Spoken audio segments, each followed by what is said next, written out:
Hello and welcome to Whiskey and Smoke News Network, your weekly whiskey, cigar, pipe, and pipe tobacco program where we cover the news, new releases, upcoming events, and we throw in an interview for good measure.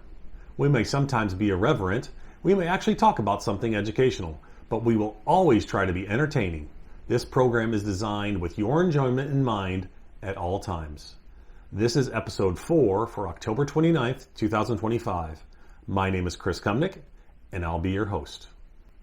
Now let's take a little sneak peek of this week's interview with Julieann Fernandez, the master blender of CVH Spirits, whose brands include Bunnahabhain, Deanston, Tobermory, and Lechek single malts. We'll start on Deanston. So Deanston Distillery, Highland Distillery, but it sits right at the foot of the Highlands, so a really accessible distillery. 40 minutes from Glasgow, 40 minutes from Edinburgh. And what's unique about Deanston is that it was originally a cotton mill. Our founder changed us from a cotton mill to a distillery in 1965. So when you look at it, we spoke about Bunnahabhain there being established in 1881. From 1881 to 1965, there's a huge difference. So Deanston doesn't have that history and heritage that Bunnahabhain does. So for that reason, we can be more experimental with it. All of that with Julieann Fernandez and more, but first, the news. In whiskey news, in some of the biggest news from major Kentucky whiskey brands, the Financial Times reports that Kirin Holdings, a Japanese conglomerate known for Kirin Ichiban beer and Four Roses bourbon, is exploring the sale of said Four Roses it acquired in 2002, with UBS gauging interest from potential buyers and first-round offers expected next month. While Kirin declined to comment, its alcoholic beverage division faces challenges from declining beer consumption in Japan, reporting a 3.9% revenue drop to $3.22 billion for the first half of the year, despite a 5.7% rise in normalized operating profit. With over $15 billion in annual sales across beer, spirits, and pharmaceuticals, Kirin is also expanding in Southeast Asia, recently opening an office in Malaysia to boost its beer and whiskey markets. What the article also said was that they're going to concentrate more on pharmaceuticals and get out of spirits industry.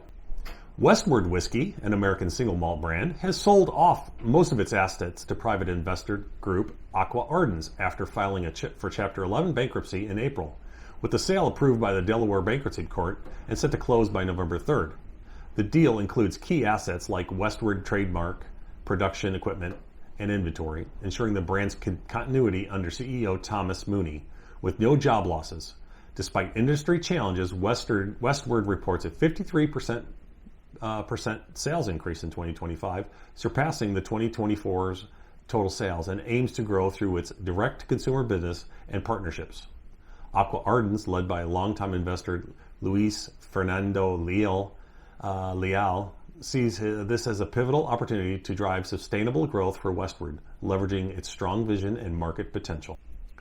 Sazerac Company is investing over $38 million to expand its Northwest Ordnance distilling facility in New Albany, Indiana, with over $35 million for new equipment and $2 million for property improvements to boost production capacity for distilled spirits, including Fireball Cinnamon Whiskey. The expansion, supported by local property tax abatement from the New Albany City Council, would create 25 new full-time jobs while maintaining the existing 357 positions. Construction and equipment installation are set to begin later this year, reinforcing Sazerac's commitment to the community, as highlighted by President and CEO Jake Wentz, who thanked the city and One Southern Indiana for their partnership.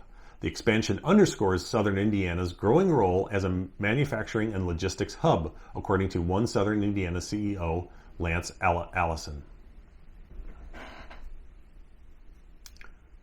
In other Sazerac news, the family-owned producer of premium bourbons like Buffalo Trace, Pappy Van Winkle, and Blanton's is investing over $1.05 billion in a new facility in Campbellsville, Kentucky, following a $1.2 billion expansion at its Buffalo Trace distillery that doubled capacity in January.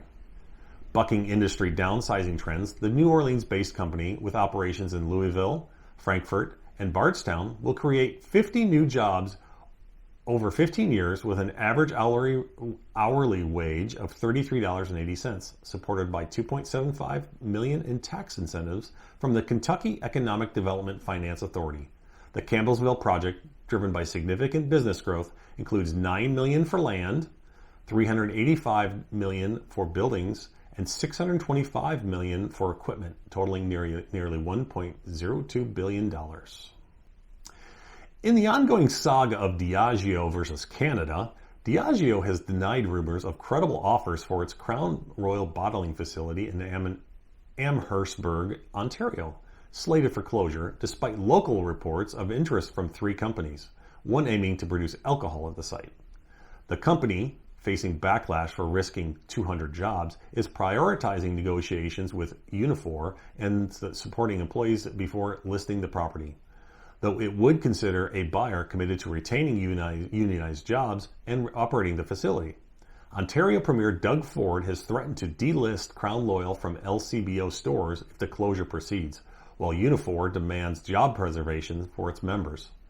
Diageo plans to shift most U.S. bottling to American facilities, with Canadian operations continuing at sites in Gimli, Manitoba, and Valleyfield, Quebec, ensuring Crown Royal remains mashed, distilled, blended, and aged in Canada.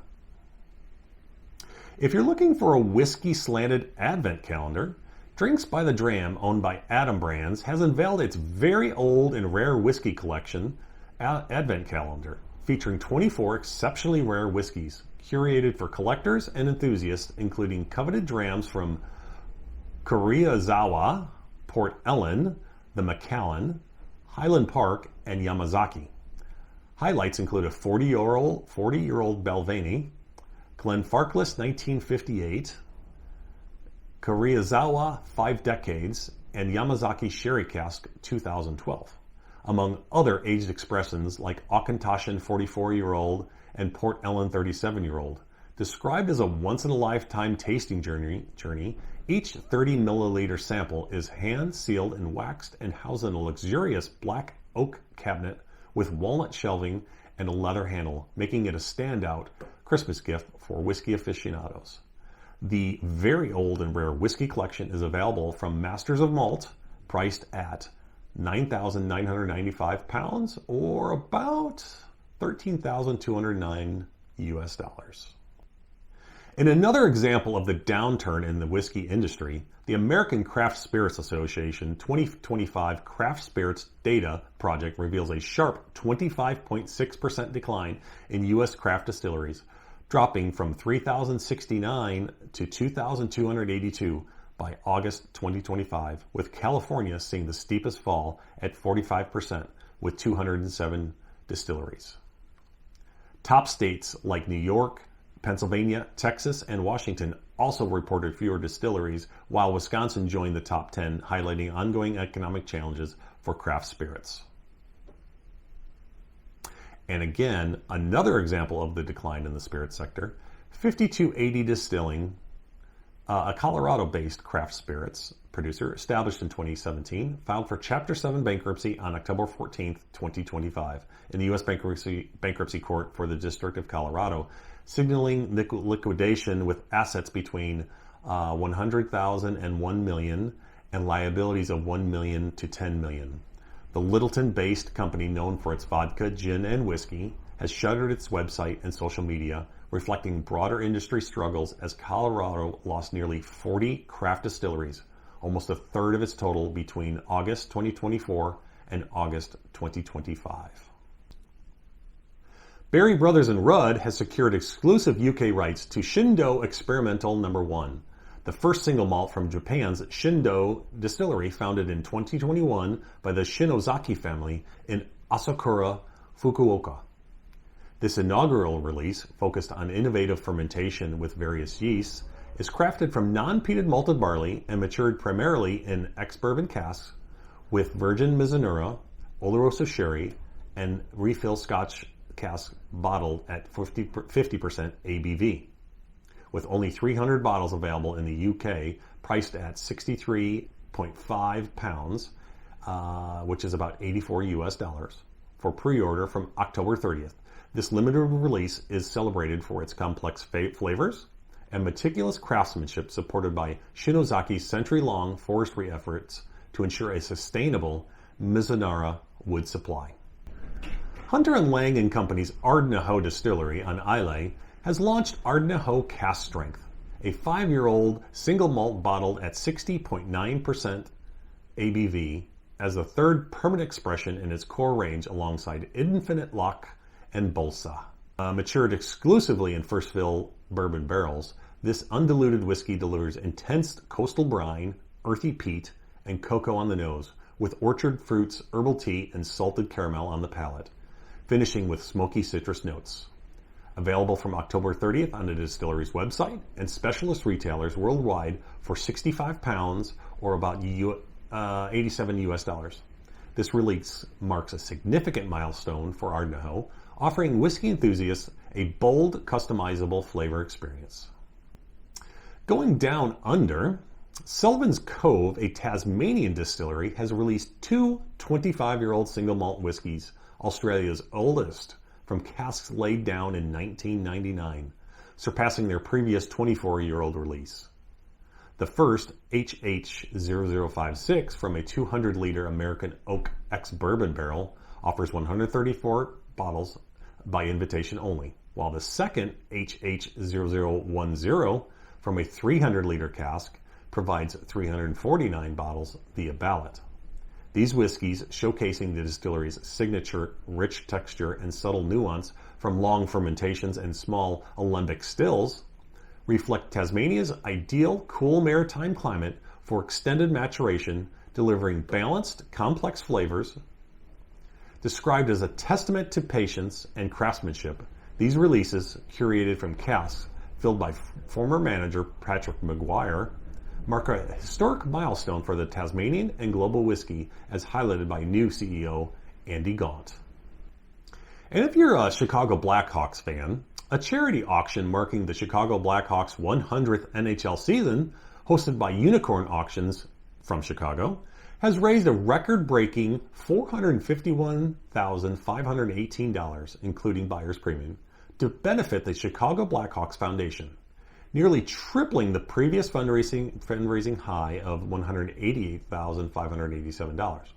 Highlights include a once-in-a-lifetime tasting experience with team chairman Wirtz and bourbon legend Van Winkle, fetching $177,800 for 6 guests to sample ultra-rare whiskeys like the exclusive very, very old Fitzgerald Blackhawk 18-year, distilled in 1969 and never before released outside the Wirtz family archive, pre-prohibition bottles, and vintage Van Winkle expressions.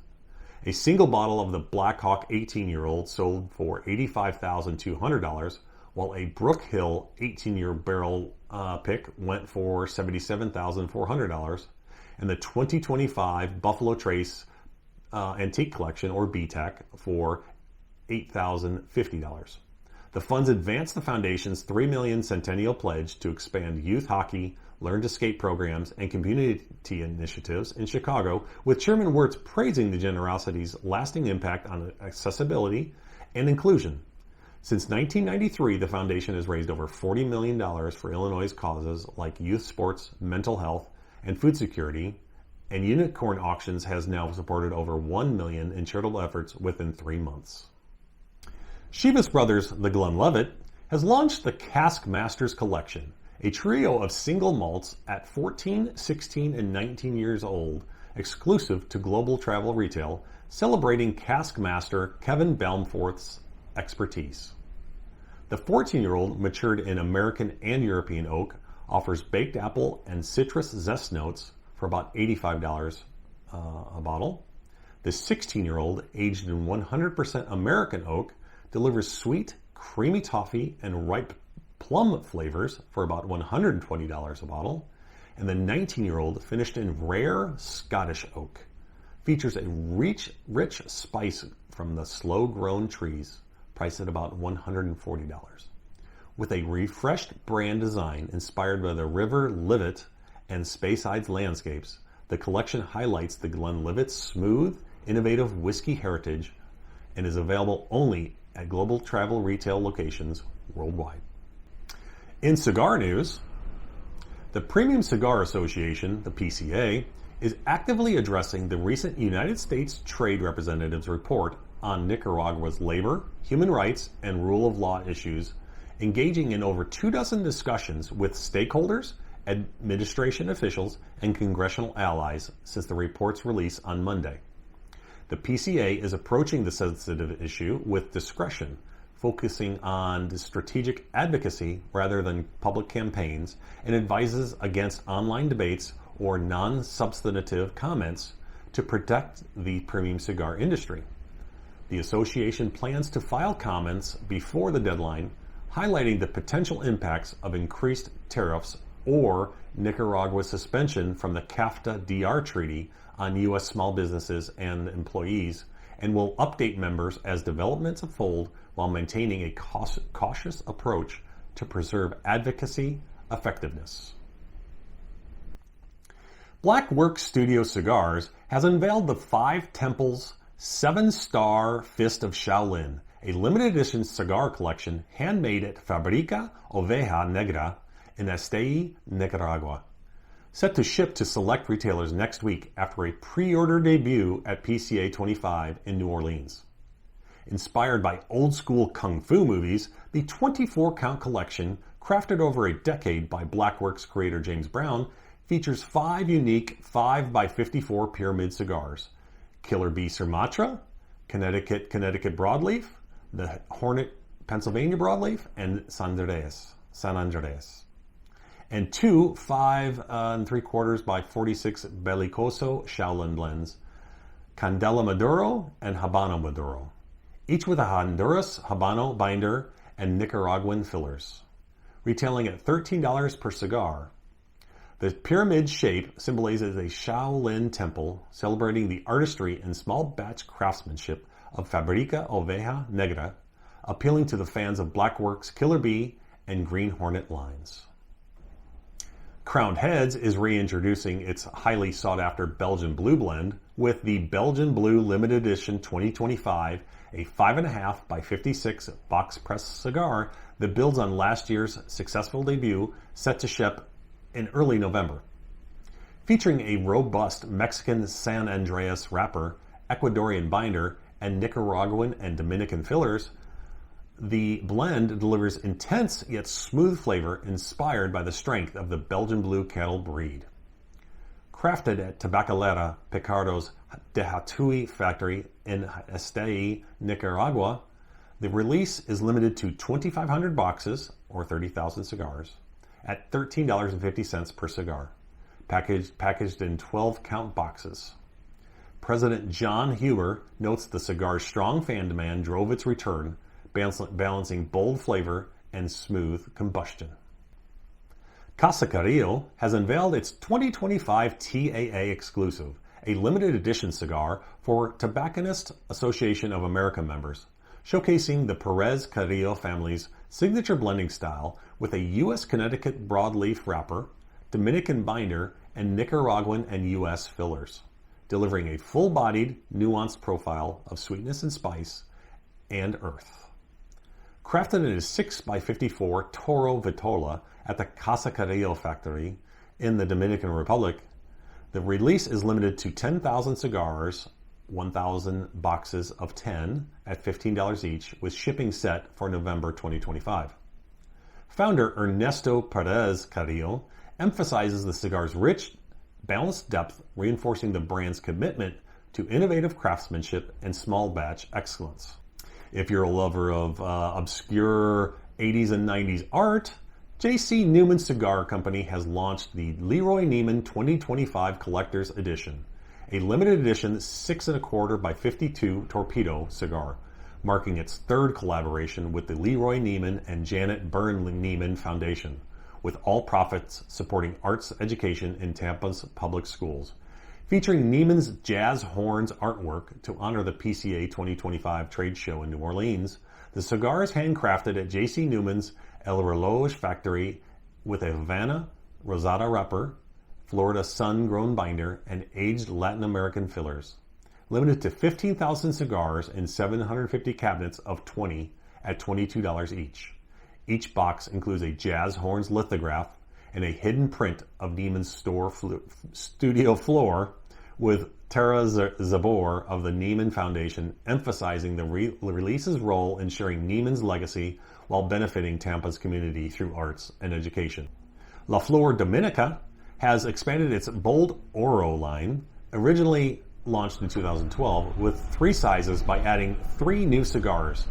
Number 5, 6x48, number 7, 7.5x52, and a number 8, 7x60. Now shipping in 20-count boxes alongside the existing Chisel, number 6 Natural, and number 6 Maduro, which transitioned from gold tubos to boxes earlier this year. Crafted at Tabacalera La Flor, S.A., in the Dominican Republic, the Oro cigars feature tobaccos grown in the Gomez family's La Canela farm with a potent Nicaraguan wrapper from a higher priming for added strength, delivering the brand's signature powerful profile. Each cigar sports a gold band reflecting co-founder Lido Gomez's past as a jeweler. Foundation Cigar Company has relaunched its limited edition High Clear Castle Centager for 2025, a cigar with a King Tut theme celebrating the 1922 discovery of the Pharaoh's tomb, now set for an annual November release to mark the historic anniversary. Crafted by A.J. Fernandez in Nicaragua, the 6 3/4 by 52 Perfecto features an Ecuador Habano wrapper, Brazilian Mata Fina binder, and Nicaraguan filler, with 600 boxes of 12 cigars priced at $33 each, shipping to retailers this week. Inspired by the iconic archaeological find, the cigar's ornate packaging mirrors artifacts from Tut's tomb, reflecting founder Nick Melilo's passion for antiquities and his collaboration with George Herbert, 8th Earl of Carnarvon, whose ancestor co-excavated the tomb. And finally, Plasencia Cigars is launching El Año del Caballo, a limited edition cigar celebrating the 2026 Lunar New Year's Year of the Horse, featuring a 7x58 Parejo Gordo with a distinctive braided tobacco tail at the cap, a complex process requiring a third roller and a price humidity control to ensure the structural integrity. Crafted with an organic Nicaraguan Jalapa wrapper, Nicaraguan binder, and Honduran Nicaraguan filler, all grown and aged by Plasencia family. The cigar is boxed in 10-count decorative boxes with a braided motif limited to 6,000 boxes at $590 each, or $59 per cigar. The release, set for next month, reflects the company's heirloom quality craftsmanship, as noted by 5th-generation owner Nestor Andreas Plasencia. In pipe and pipe tobacco news, Peterson Pipes of Dublin has released both their Halloween and Christmas pipes for 2025. Both are available in many different shapes and finishes, and you can find them wherever Peterson Pipes are sold. Okay. Now, in upcoming events, Glenfiddich 16-year-old F1 Aston Martin release event on October 29th from 5 to 7:30 p.m. at the Algiers Club in Dallas, Texas. Also at the Algiers Club will be Meet the Maker series, and it brings Robert Licorice of Iron Root Republic to the club on October 30th from 5 to 7 for a tasting of core expressions and limited release expressions. The Halloween Barrel Top Tasting Evening on October 30th from 7:30 to 11 p.m. at the Whiskey Exchange London Bridge location. Cigar Aficionados Big Smoke will happen at the Horseshoe Casino in Las Vegas, Nevada on October 31st and November 1st. This is one of Cigar Aficionados' biggest events and should be quite memorable. The 2025 Arkansas Whiskey Festival will be happening at the River Market Argenta Plaza in Little Rock, Arkansas on November 1st from 4 to 7 p.m. The Top Shelf Whiskey Festival in Brisbane, Australia will be held at the Fitzgerald in Brisbane on November 1st from 8 a.m. to 5 p.m. The Whiskey Social will be held in Ontario, Canada on November 1st from 1 to 5 p.m. at the Small Arms Inspection Buildings in Mississauga, Ontario. Mississauga. There we go. The Premium Spirits and Cigars Festival will be happening at the Luxury Events Atelier in Miami, Florida on November 8th from 6 to 10 p.m. In Deadwood, South Dakota, the Big Whiskey Tasting Event will be happening along Main Street on November 8th from 4 to 8 p.m. The Honor Pour event honoring Veterans Day is the official kickoff event for Staves of Honor. The event will happen November 8th from 6:30 to 10:30 p.m. at the Rack House in the Colony, Texas. Whiskey Advocates New York Whiskey Fest will happen on November 14th from 6:30 to 9:30 p.m. at the Marriott Marquis in New York City. And finally, on Saturday, November 15th, the Southern Kentucky Distillers Craft Festival will be happening in Bowling Green, Kentucky, and starts at 2 p.m. Check the Kentucky Bourbon Trail website for more information. And now we're going to move on to our Pop the Cork in-depth interview of the week. So please sit back, grab a dram, pour that glass, pick out a great stick, torch it up, pack a bowl, soft flame away, then listen to my interview with Julieann Fernandez, the master blender of CVH Spirits. I had the great pleasure to sit down with her after a wonderful masterclass and tasting she held in Dallas, Texas.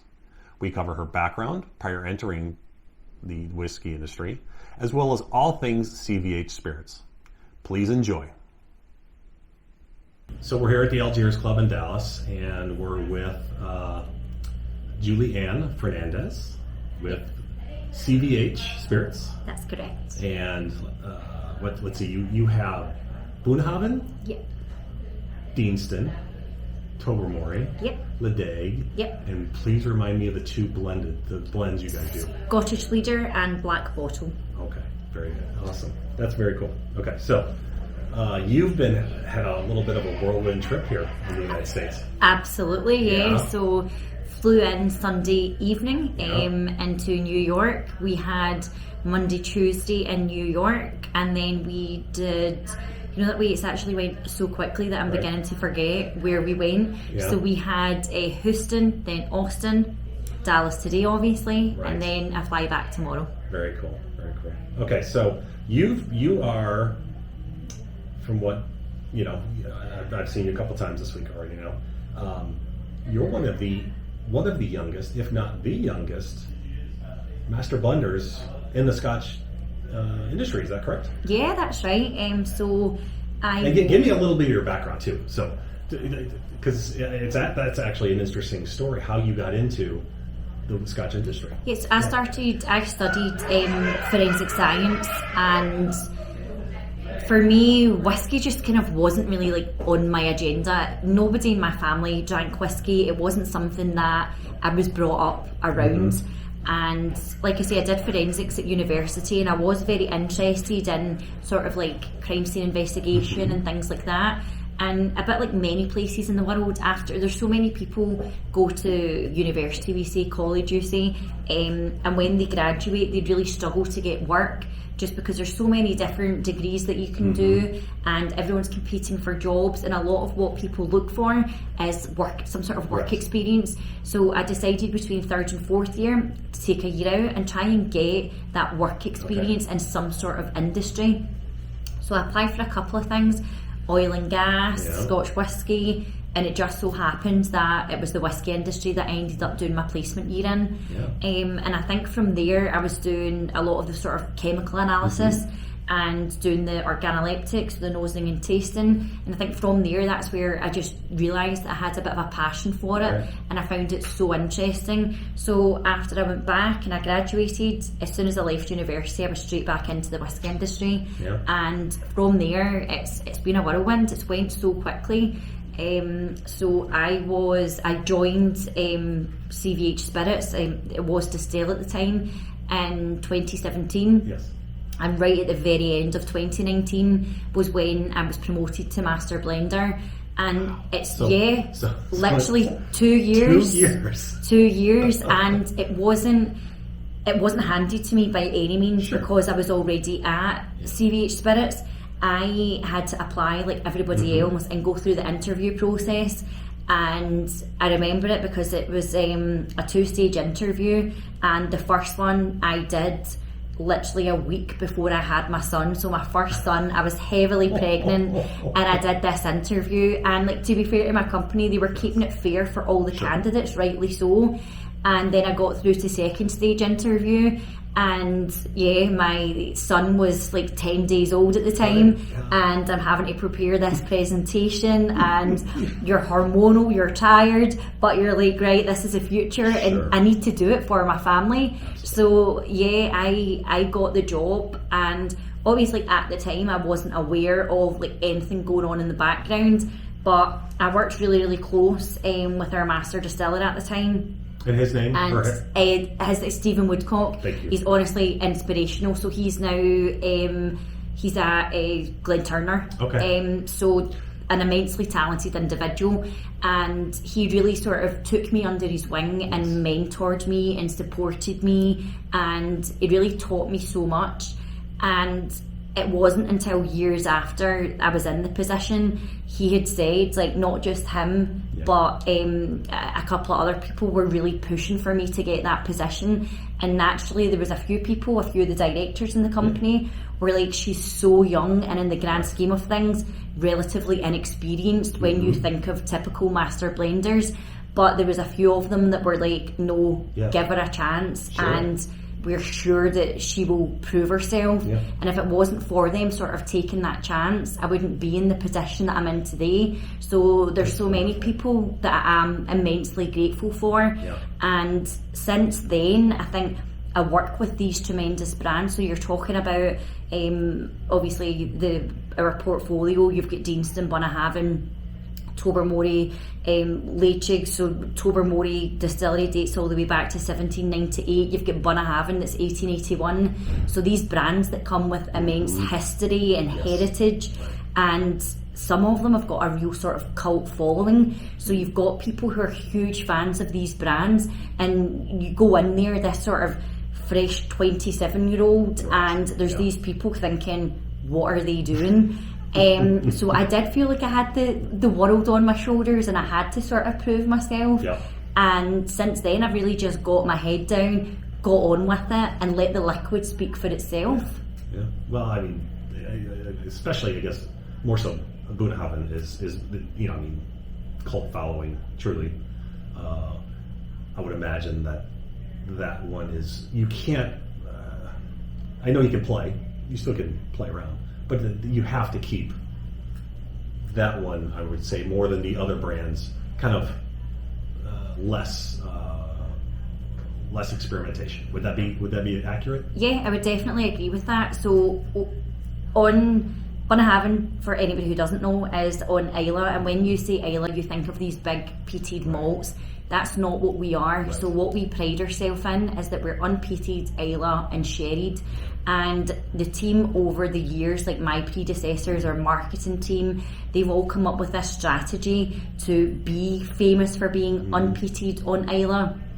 So because of that, you absolutely do need to keep that going, because we've fought so hard to get to where we are and be recognised for being unique on the island when it comes to Islay. So we absolutely, everything I do needs to respect that and respect our core and what our values are.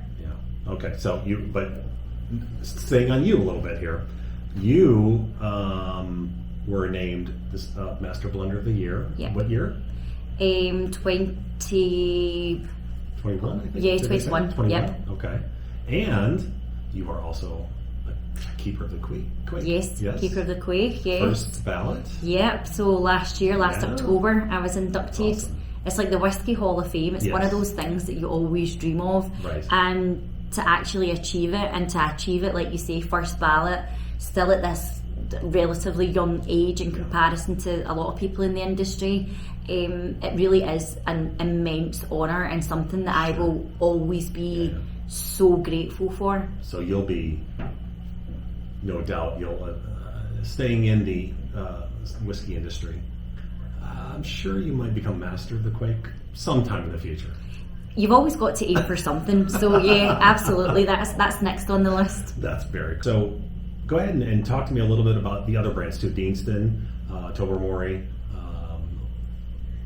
Leipzig. Yeah, there we go. Perfection. And then honestly, tell us a little bit about your blends too, because I mean, I don't know if those are as readily available in the States. They're not. Okay. So they're not US at all. No, they're not. I mean, I will tell you a little bit about them. So we'll start on Deanston. So Deanston Distillery, Highland Distillery, but it sits right at the foot of the Highlands, so a really accessible distillery. 40 minutes from Glasgow, 40 minutes from Edinburgh. And what's unique about Deanston is that it was originally a cotton mill. Our founder changed us from a cotton mill to a distillery in 1965. So when you look at it, we spoke about Bunnahabhain there being established in 1881. From 1881 to 1965, there's a huge difference. So Deanston doesn't have that history and heritage that Bunnahabhain does. So for that reason, we can be more experimental with it. And then we have Tobermory Distillery over on the Isle of Mull. So Tobermory was established in 1798. It's the ninth oldest working distillery in Scotland. Pretty old, so again, very, very old distillery. We make two spirits there, so our unpeated Tobermory and our peated Leipzig. So yeah, it's a big portfolio. And then of course we have the blends as well. So we have Scottish Leader that's got a number of expressions as well. We've got original, signature, supreme. We do a sherry cask finish, especially for our Asian market. Right. So basically a blend of grain whiskey and lots of different malt whiskies. We use quite a bit of Deanston in it, that's the kind of heart of the blend. And then we have Black Bottle, which is in a black bottle and really does stand out on the shelf. And that's a beautiful liquid as well. So again, it's a blend, it's got your malts and your grain whiskey in there, but what we do with Black Bottle is we finish the full blend in virgin oak barrels for 6 to 9 months, just to give it a sort of extra layer of complexity. So yeah, different, they've both got tiny little bit of peat in them, just to give it a sort of smoky feel. Yeah, but a lot of blends do have, how many different malts or different blend or expressions are in some of your blends there? Because I know that's where you as a blender, absolutely, you get to play a lot more with those than you do the single malts, I would imagine. Definitely. Okay. So we'll have upwards of sort of 15 malts in there, and then a few different grains, and not just that, but I manage our inventory as well, and we're obviously relying on reciprocal deals with other distilleries to get those malts that we need for these blends. And sometimes for whatever reason we don't get the volume that we need from one distillery, so we then need to get it from another distillery instead. So a lot of what I do is building these like substitutions where I know if I don't have this one, I'll substitute it for this. And it's all about being able to make these changes and make changes to these recipes without anybody ever knowing. So you're keeping it so consistent, but that recipe changes batch to batch depending on what your inventory can support. But that's it. More on a blend. It's truly has to be what you did 10 years ago. You want it to be what it is today. Absolutely. Whereas single malts, you're at the mercy of the barrels. You're at the mercy of a lot of different external items that would change the whiskey, correct? Definitely, yeah. So like you say, your cask supply, even down to external factors like getting a hot summer speeds up your maturation. We're not used to that in Scotland, so it comes as a shock to us.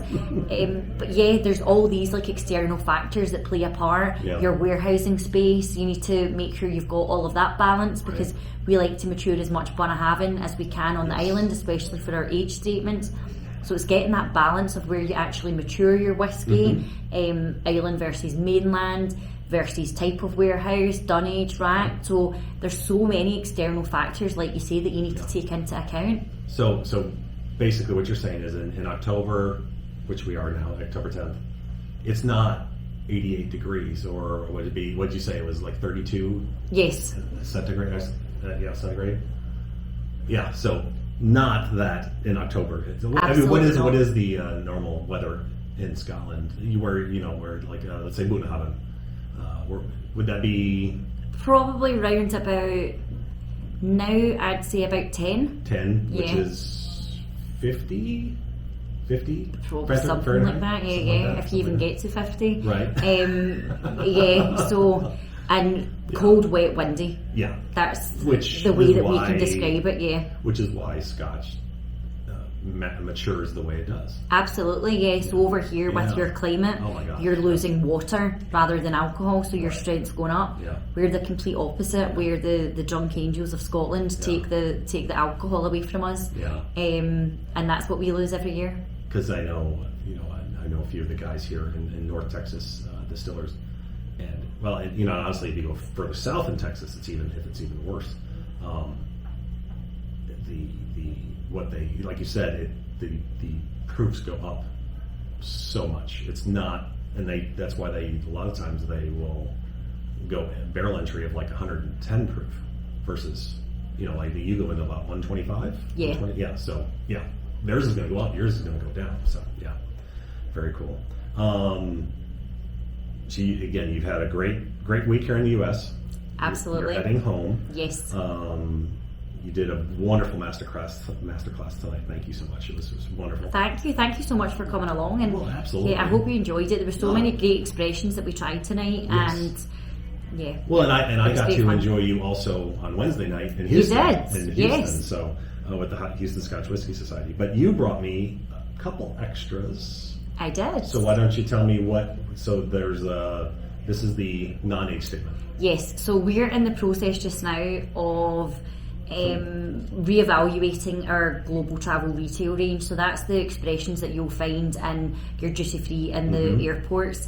And we're doing a couple of things. We're changing the liquid, and we're also upgrading the packaging so that we really stand out on the shelf. Yep.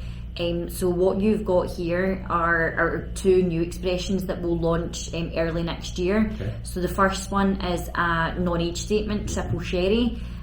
Triple sherry, yeah. So this will be called Three Jewels, but Okay. of course in Gaelic, so I'm not even going to try and pretend I know exactly what it's called. So these are literally, that was a lab sample bottle that I brought, and it's again back triple to that. sherry. Which sherry? So you've got We've Oloroso. got Palo Cortado and Manzanilla. Oh. Which you said manzanilla is short for chamomile? Yeah, basically translate to chamomile. Yeah. Okay. That's wonderful. Very great news. With this being the global travel retail, they'll be in litre packs, and they'll be at 50% ABV. Yes. Okay. So basically, what we would call bottled and bond. Yep. Okay. Only available in the UK travel, No, or do you think it it'll be should- available in the US travel? Yep, it should hopefully be US, Okay. internationally. Yes, We hope to get it over here. Yep. We hope to have it in Dubai and China and all these places. Sure. So that's the aim for us. Singapore, Hong Kong. Yeah, Yeah, the big hubs for sure. Yes. Absolutely. Yeah, okay, and then the other one here is that's a 13-year-old Amontillado finish. very cool. Oh, that's you can tell that Amontillado.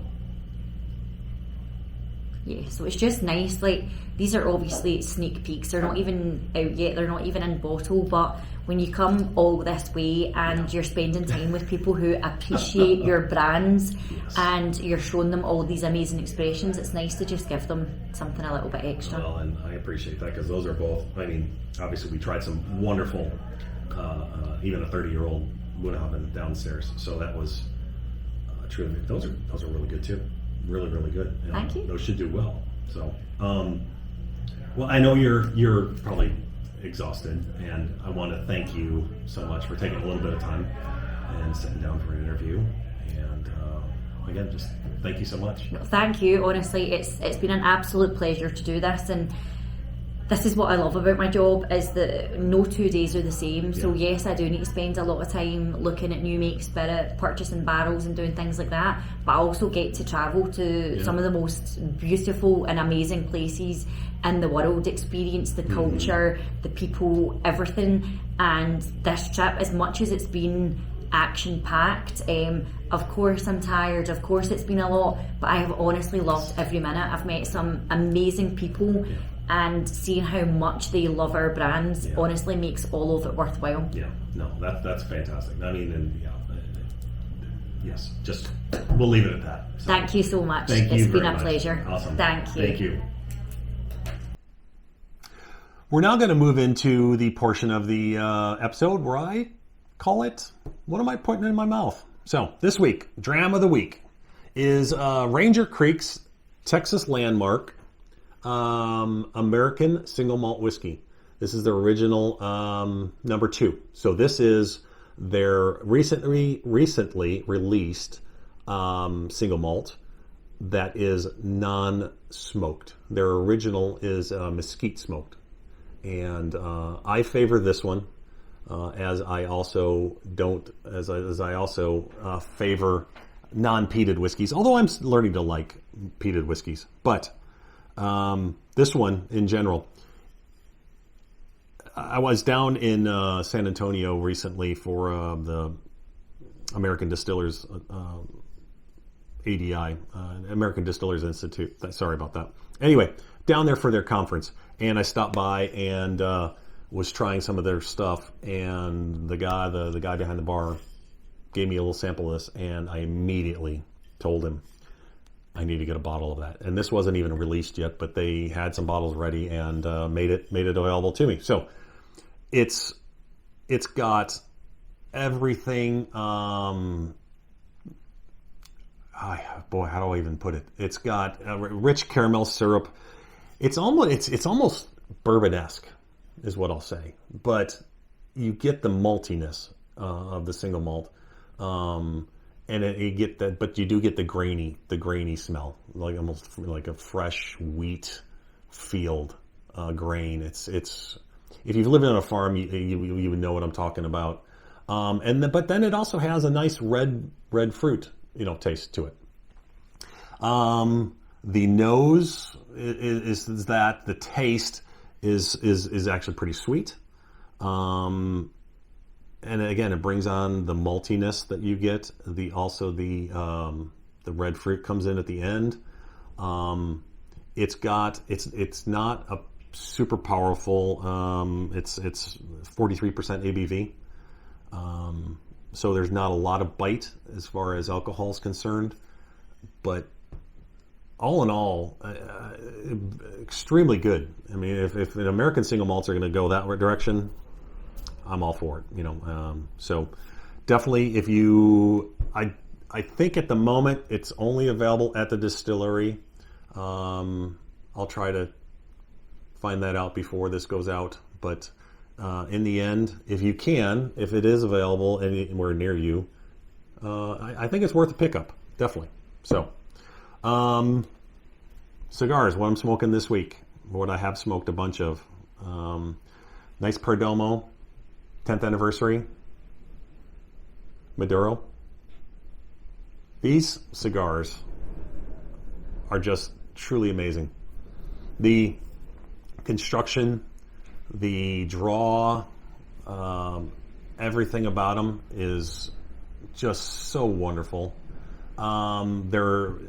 It's a box press cigar, medium strength, 6x54, comes in wrapped. It's got the beautiful blue, gold, black band, excellent construction, Nicaraguan filler, binder, and Nicaraguan Maduro wrapper.